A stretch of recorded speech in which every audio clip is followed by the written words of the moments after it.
Здравейте, хора! Днес ще анбоксваме неща от моята съученичка. Чакай, че това не мой. Извинявайте, като Бартил. Първото нещо, което виждам е тези светещи пръчици. Много са яки. Пуснах това, за да видя какъв цвят е лилаво.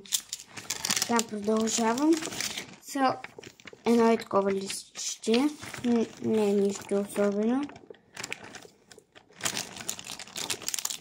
Тази рибка пак е моя. Си я пъхнах в нещата. Има и втори част. Да, едно пухченце. Една гривна, която ми е абсолютно малка. На Hello Kitty е. Едно такова стиче. И се окилват. И за тая част ще покажа още и тая мечка. Чакайте втори.